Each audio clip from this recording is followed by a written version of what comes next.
Senator Sass, Senator Scott, and Senator Warren is here.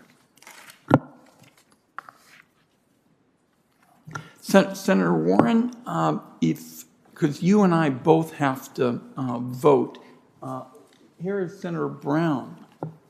All right. Senator Brown, have you voted? I have not. All right. What I will do is Senator Warren was going to go next. Let's have Senator Warren go next for 5 minutes and Senator Brown go next, and I will, meanwhile, go vote and get back so my colleagues can vote. Senator Warren, and Senator Warren, and then Senator Brown. Good. Thank you, Mr. Chairman. So for too long, our trade rules have undercut workers, promoting offshoring and a global race to the bottom in labor and environmental standards. Rules get written this way because our trade process is rigged in favor of corporate interests. But it's not just the negotiation of new deals that puts corporate profits ahead of workers. It's also the enforcement of existing rules. Mr. Davis, our trade officials haven't bothered to put many enforceable labor protections in our trade agreements, but they also don't have a good track record of enforcing the few labor standards that we do have. The U.S. Trade Rep and the Department of Labor, the agencies that share responsibility here, have historically been very slow and very hesitant to bring any labor cases. So let me start with this, Mr. Davis. I want to focus for a minute on the track record prior to the USMCA, the trade deal that we're discussing today.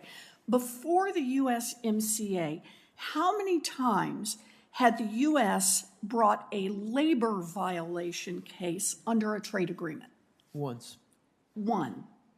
Only one labor case ever among the 100+ trade disputes that the U.S. has ever initiated. And that one labor case happened more than 2 years after the AFL-CIO complaint was filed in 2008. It then took another 5 years after the case was finally brought to get a final ruling, which, by the way, was that the union and the workers were right all those years ago. Guatemala had failed to enforce its labor law, but it could get away with it on a technicality. Mr. Davis, I think it's fair to say that this is a very, very poor rate of enforcement actions because there aren't many complaints about labor violations in the first place. Is that the reason that we have such a bad record here? No.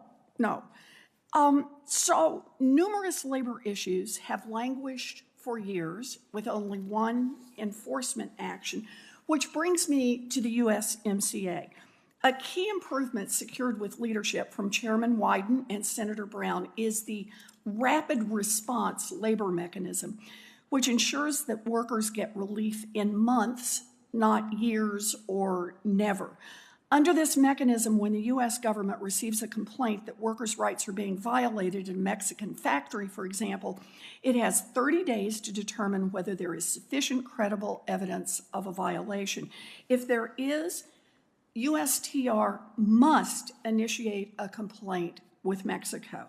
USTR has already done this once, so they've already matched the standard of the previous years under the earlier trade agreement, and it's done this based on a complaint from American and Mexican unions.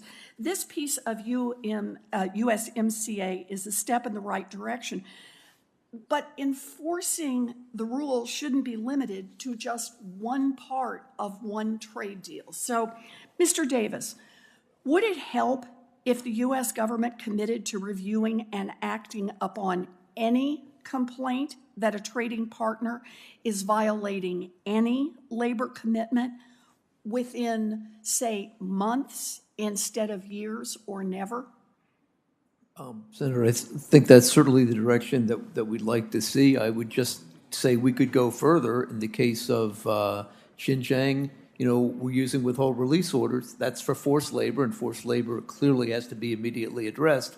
But why is violation of freedom of association, firing hundreds or thousands of workers, or gender discrimination?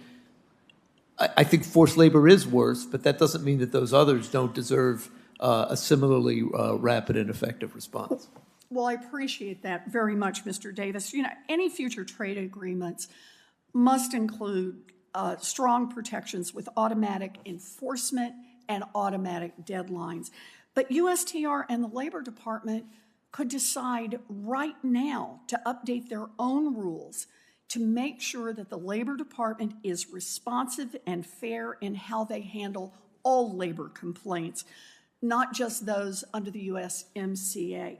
If we want trade policy to actually start working for workers, we need to make the structural changes that ensure that workers' concerns are addressed in them. So thank you very much. Thank you, Mr. Acting Chairman. Thank you, Senator. Senator Brown. Thank you, Senator Crapo, and thanks to you and Senator Wyden for holding this hearing. Senator Warren, I thank you for the comments that you made.